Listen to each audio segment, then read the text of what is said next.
Speaker Ryan, welcome back to Meet the Press. Thanks for having me. The minute folks found out that you were going to be on, I heard from a ton of Republicans, some of whom you know, some are friends of the show, some are sources, all with essentially the same question.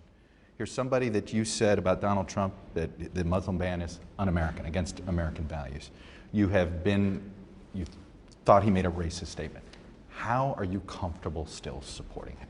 Well, first of all, I feel like I have certain responsibilities as not just Congressman Paul Ryan from the 1st District of Wisconsin, but as Speaker of the House.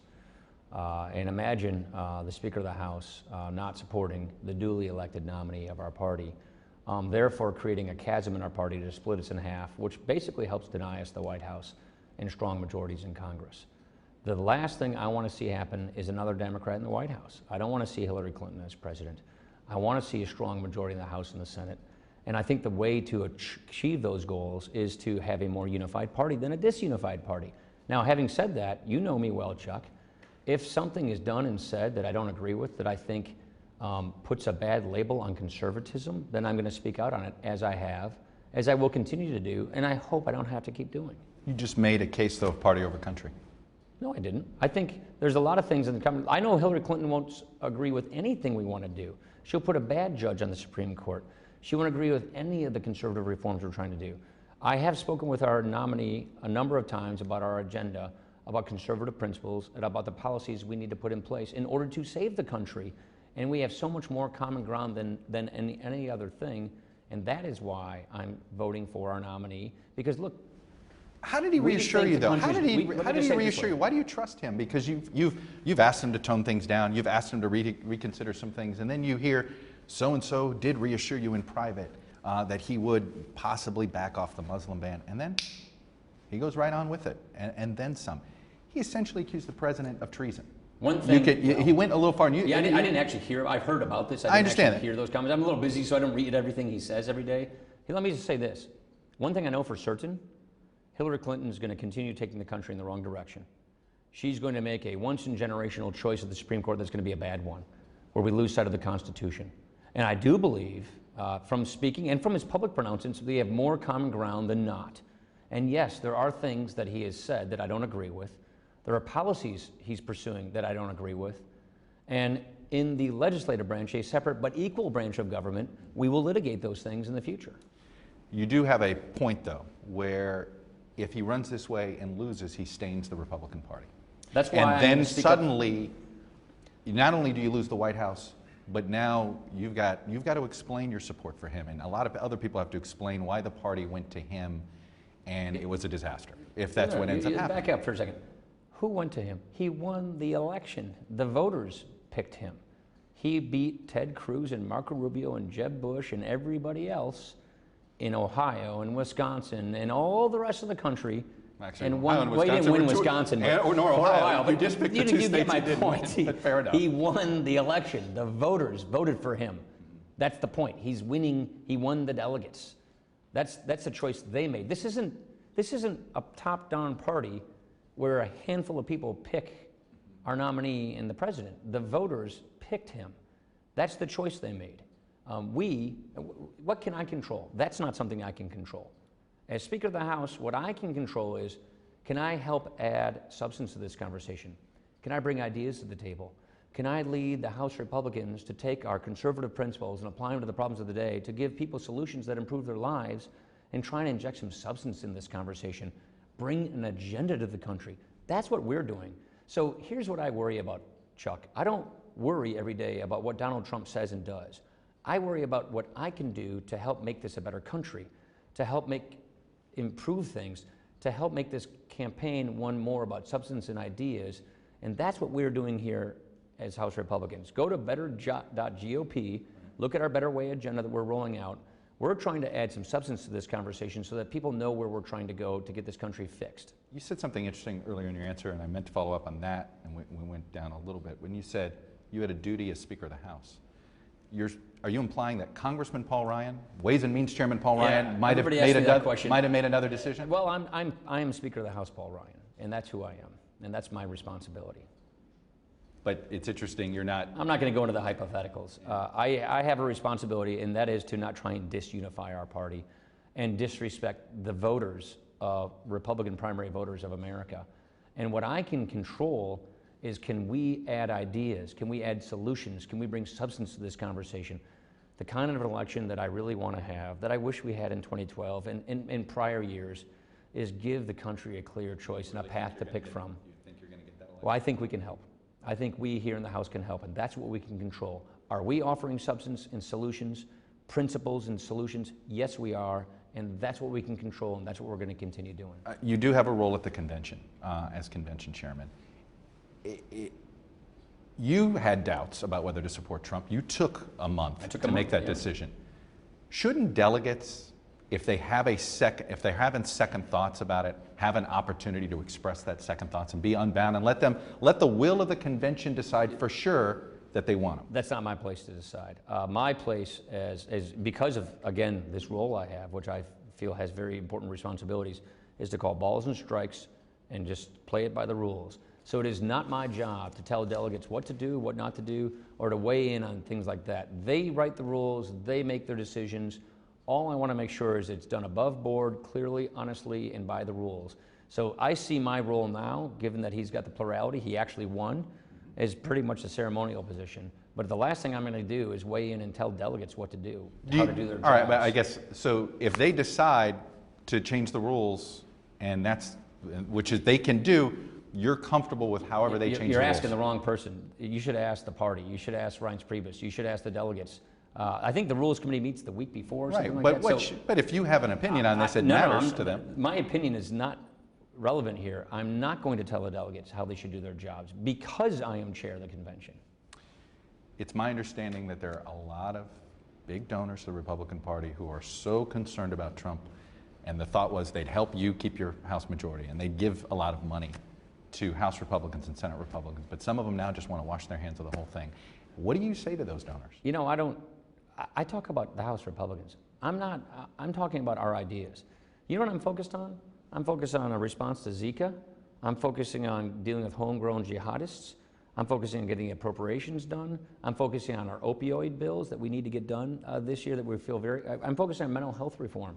These are the things we're working on right now in Congress, and I'm also focusing on offering the country a better way, offering the country an agenda. Those are the things that I spend my time worrying about, and these other things are outside of our control, so I don't spend my time worrying about it. As you know, there's a ton of prominent Republicans that said they're not going to do it. Governors of Maryland and Massachusetts. You know the handful of senators, whether it's Senator Sass, Senator Graham. Do you think it is that members in the House Republican Conference follow your conscience? If you don't want to support them, don't do it? I'm not going to tell. Oh, absolutely. The last thing I would do is tell anybody to do something that's contrary to their conscience. Of course I wouldn't do that. Look, believe me, Chuck, I get this. This is a very strange situation. This is a very unique nominee. But I feel as a responsibility, institutionally, as the Speaker of the House, that I should not be leading some chasm in the middle of our party, because you know what I know that will do? That will definitely knock us out of the White House. Party's already divided. Well, it's divided, and I'm not going to tell somebody to go against their conscience. What I think I can control and what I think I can do is to help unify us around ideas, around principles, and give the country a better agenda, a better way, solutions. That's in my control. That's what we're focused on here in the House. And all these things you're asking me about are things outside of my control that I just can't spend my time worrying about. All right, let me go another direction. What can he do to make you more comfortable supporting Donald Trump? Well, heck, I've said this a lot. Run a campaign we can all be proud of. Run a campaign that's inclusive and aspirational. Look, you know me, I'm a Jack Kemp guy. I believe in Ronald Reagan, Jack Kemp, aspirational politics. I believe that if we want to be successful, and I don't like identity politics, no matter who plays it. Let the left play identity politics. That's their currency. As conservatives, according to our principles, we believe in unifying people. We believe in aspiration. We believe in taking an agenda to the country and giving people a better path forward, and then implementing that. That's the kind of uplifting, optimistic, inclusive tone, tempo type of campaign that I believe we should have, that I think works and wins and is the right thing to do. Why hasn't he done it yet? And you're going to have to ask him that question. Do you think he can do that? Do you think it's in him? He can. The question is whether he chooses to do so or not. All right, let's move to guns. The Senate may send you a bill. When it comes to this idea of a terrorist on a no-fly list, they can't buy a gun, create a waiting period in some form. Obviously, Democrats want a very long one. John Cornyn's amendment's a very short one. Where do you sit on this issue? Yeah, we're looking at the Cornyn amendment. We want to make sure we get this right. The question right now is, if someone is on a terror watch list, are the authorities notified as to whether a person on that list is trying to purchase a gun or not? That is the procedure right now. So the question is, can we make sure that that procedure works the way it's supposed to work? That's point number one. Point number two, you don't want to deny a person their constitutional rights without due process. So we have to be we have to concern ourselves with Constitution and rights. And we don't want to deny a person their due process rights. That's point number two. Point number three is, the FBI is telling us, be careful how you do this so you do not undermine or blow terrorism investigations. So we can't just be very clumsy and rush to judgment and do something that actually harms our ability to do terrorist investigations. We got to get it right, and we're gonna take a deep breath and make sure that this is done correctly, so that the policy of making sure that the authorities know and have time to respond to if a person who is on a terrorist watch list is trying to buy a gun, that they're notified, that we want to make sure we get right. Let me ask you, though, about the weapons themselves. You're a hunter. This wasn't an AR-15, but it was a similar weapon to an AR-15. Why do you need one of those things for hunting? First of all, it's a person's right to have one of those things. Should it? I want to ask. Sure. Why shouldn't there be? Where does the right stop, though? Like, why does somebody have a right for an AR-15 but not a tank? Why does somebody have a right to an AR-15 but not a shoulder harness surface area? And you don't have a right to an automatic weapon as well. An AR-15 is not an automatic weapon; it's a semi-automatic weapon. I grew up hunting with Remington 7400s, which are semi-automatic rifles. Cosmetically, they look different. They function exactly the same. So, look, we can go into all of these issues other than to say people have a constitutional right to bear arms. People have a constitutional right to have semi-automatic rifles. The Remington R14 Where does it say in the Constitution that you can? I mean, that looks the same. So we can have. There's nothing in the Second Amendment that says you have a right for a semi-automatic. No, that's why you can regulate. There is room for regulation, and we do, and that's why we regulate against automatic weapons. An AR-15 is not an automatic weapon. An M16 is an automatic weapon. We're talking about 16s and 14s and 15s. No, and here's the point, Chuck. Let's not forget that this is terrorism.